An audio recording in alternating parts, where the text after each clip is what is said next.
Брізард розріджує слиз і полегшує відкашлювання.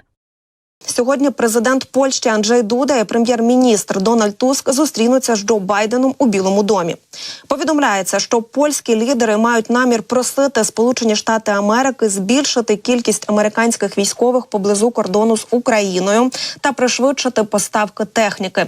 Ці заходи мають заспокоїти напругу щодо можливої загрози з боку Росії для Польщі та країн Балтії. Втім, напередодні Байден заявив, що потреби у посиленні військової присутності Сполучених Штатів Америки в регіоні немає. Проте порадив дочекатися результатів сьогоднішньої зустрічі.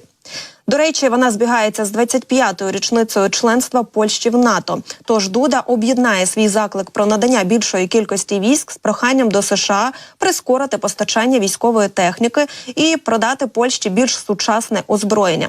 Зазначається, що Польща готується витратити близько 4% свого економічного виробництва на оборону в цьому році, що є частиною зусиль зі стримування російської агресії і заміни обладнання, переданого Україні. Значна частка замовлень припадає на американську промисловість. Нагадаю, після повномасштабного вторгнення Російської Федерації в Україну 2 роки тому Польща стала воротами для близько 80% західної гуманітарної та військової допомоги, що надходить до Києва. І спостерігається збільшення присутності Альянсу на її території. А минулого року США створили гарнізон у західному польському місті Познань і мають 10 тисяч військовослужбовців, розміщених в Україні.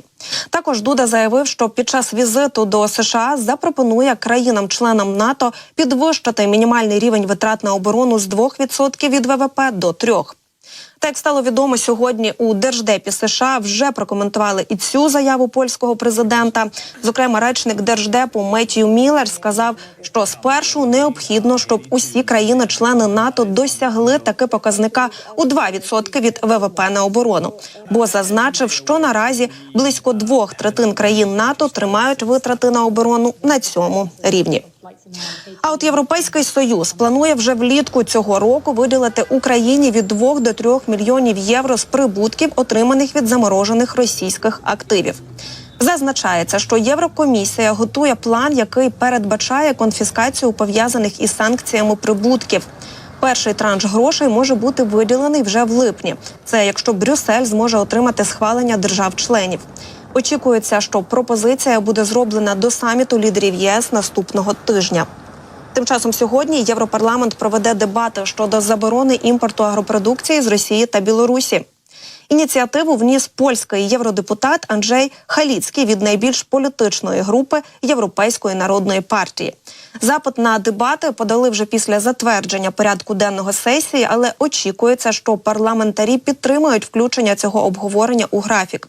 Бо, як заявив Анджей Халіцький, питання нагальне і потребує вирішення. Через 2 роки після початку війни споживчі товари від цих двох режимів все ще потрапляють на ринок ЄС. Це є економічно невиправданим і неприйнятним з моральної точки зору. І на його думку, ембарго на продукти з Росії і Білорусі – це один з кроків, які ЄС може зробити у відповідь на протести фермерів у багатьох країнах.